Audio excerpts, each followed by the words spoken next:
Thank you, and thank you to Nicole and the organizers. It's a pleasure to be here. And jump right in. So some acknowledgement. So this is a project in collaboration with Nicole and Emma Underwood with help from folks from Santa Barbara Botanical Garden.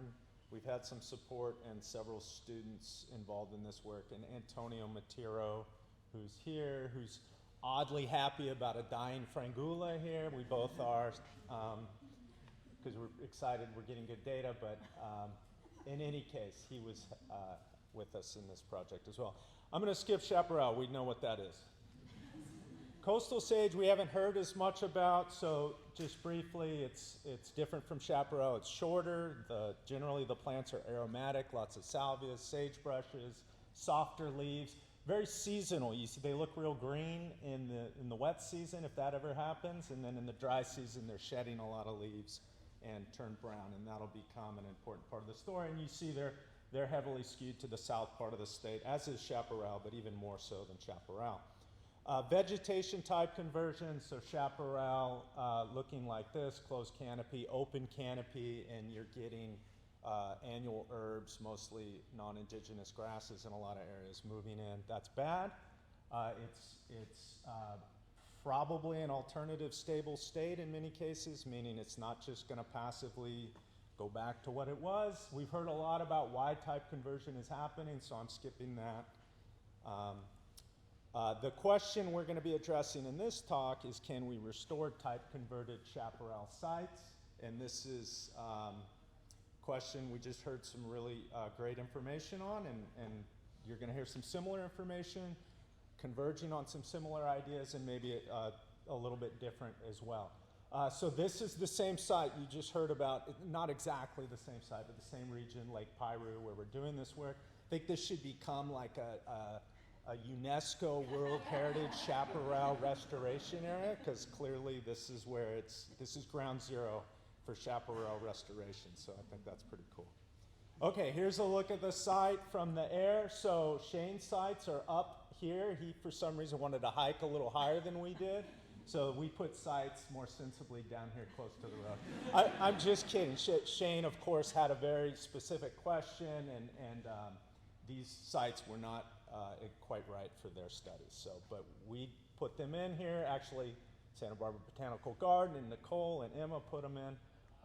And we were involved. Here's what they look like going in. Here's Antonio. We're measuring the height of some of these. So the experimental design is complicated, but what we wanted to do is we wanted to ask the question, with minimal watering, can we restore 9 species of coastal sage and chaparral? These are the species. I think we've heard most of these species, almost all of these species. Maybe a couple are new to what we heard in the first 2 talks. We wanted to look at traits that are associated with survival, and that's success, at least initially in restoration. Carla gave us some good context for what long-term success might look like, and that was not primary here, but that's interesting to think about. And then a big question I want to address in here is, do chaparral and coastal sage differ in this? We had several sources of variation. We had all these species, 9 species. We had 16 different plots. We went out 8 different sampling times, and then we wanted to compare the chaparral and coastal sage.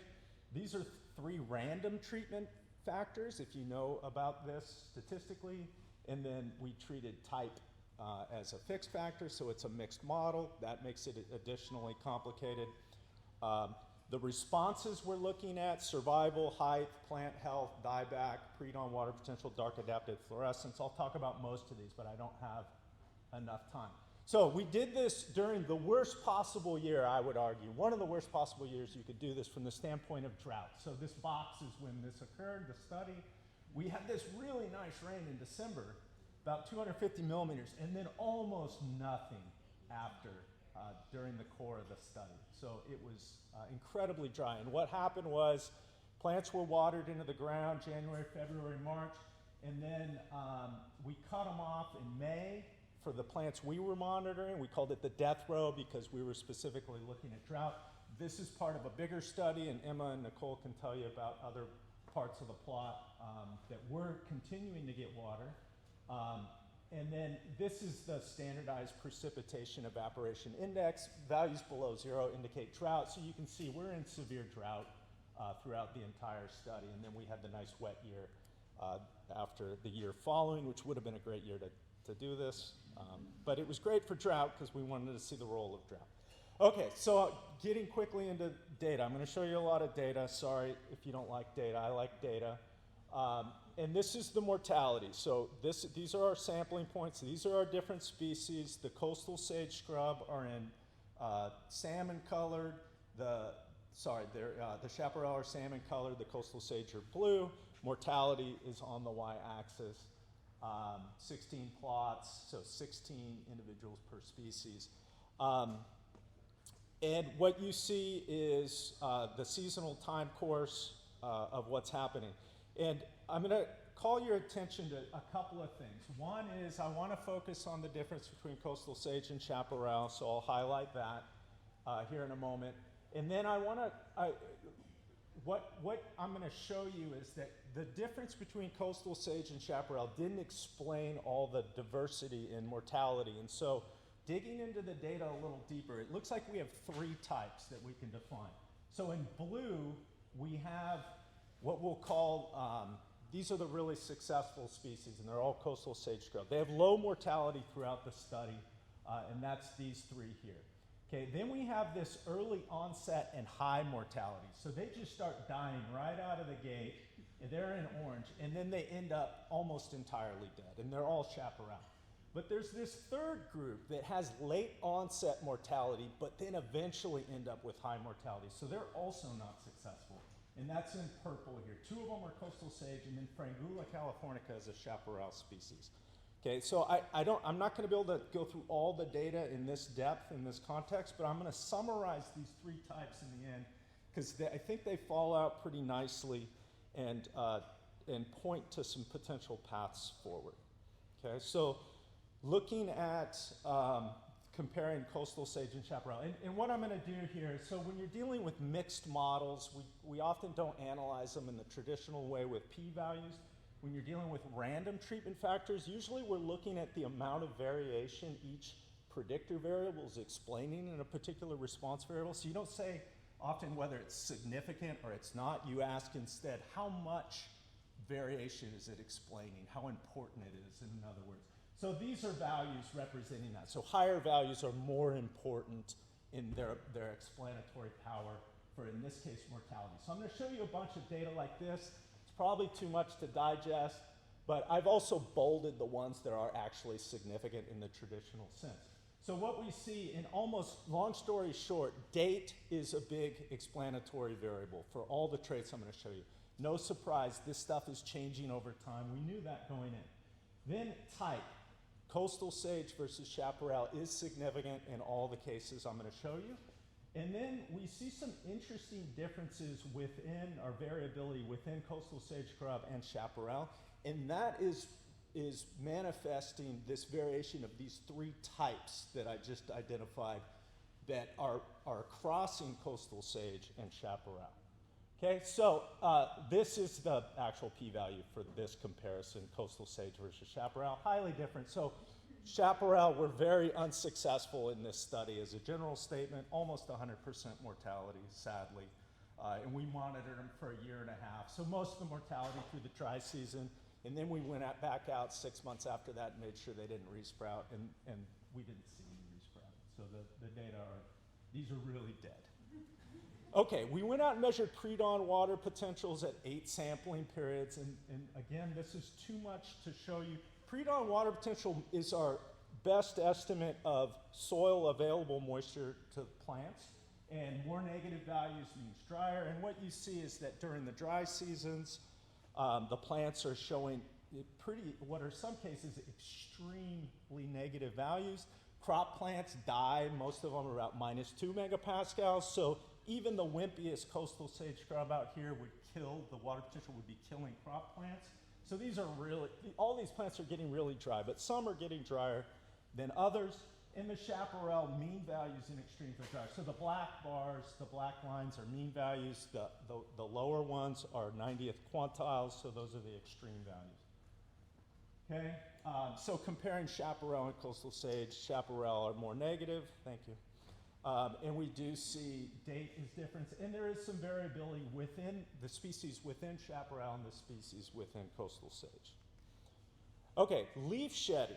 We monitored leaf shedding. This was binomial, and these are generalized linear models I'm showing you with binomial distributions. In some cases, in others, they're just with Gaussian distributions or other distributions appropriate to the type of data. So the coastal sage are shedding leaves. The chaparral are much more mixed. What the chaparral do, instead of shed leaves, they shed entire shoots, so the stems and the leaves die. We monitored that. We call it dieback. I won't show you that, but I'll summarize it at the end. So if we look at this comparison, so big difference between chaparral, coastal sage, and then some variability within the coastal sage, and this is Baccharis and Hazardia that were not shedding as aggressively as some of the others, and they paid for that because they had higher mortality. And they're one of these types of late onset high mortality at the end. Growth, and this is just the height, the size of the plants. So the story here is the chaparral never really got out of the gate. They were flat, they didn't get bigger. They went in the ground a certain size and pretty much stayed there. Whereas the successful coastal sage had a really nice growth period. And then these are the two coastal sage that didn't do so good. They look more like chaparral than the other coastal sage that were very successful. Okay, and highly significantly different.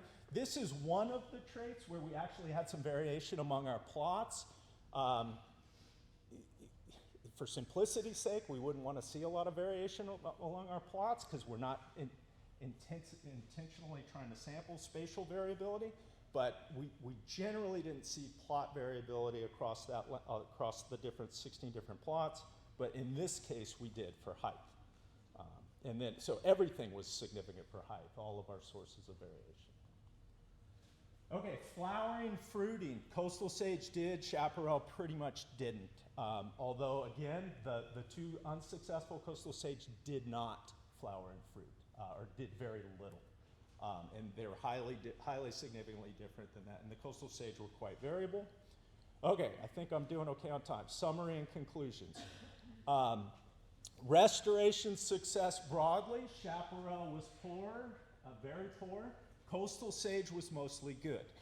Okay, the take-home message from the data we had was that drought avoiders were the most successful and drought tolerators were the least successful.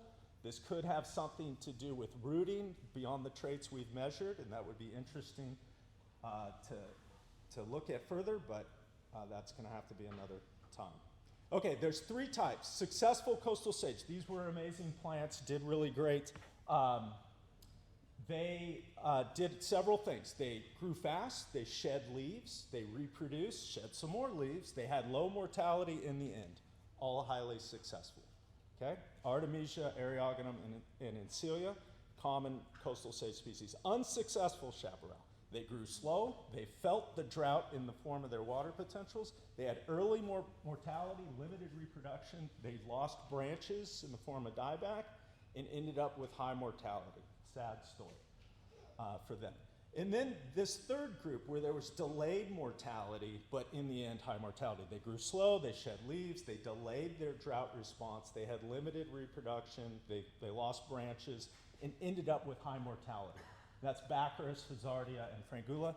These ones are interesting because I think they had delayed mortality. If we could just do something to buy them another month or two, we might get them to the next wet season.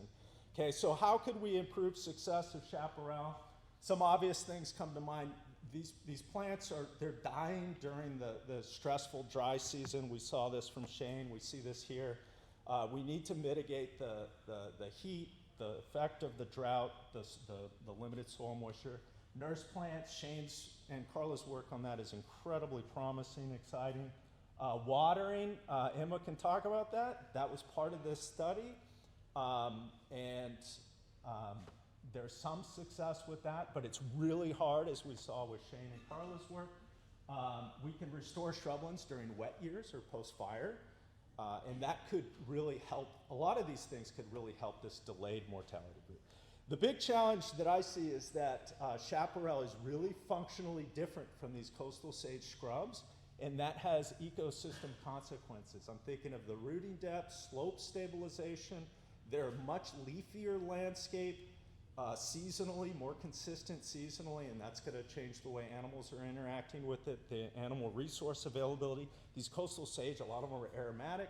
A lot of animals aren't going to benefit from them. So I think the challenge remains. We're seeing some, we're continuing to see some challenges with chaparral.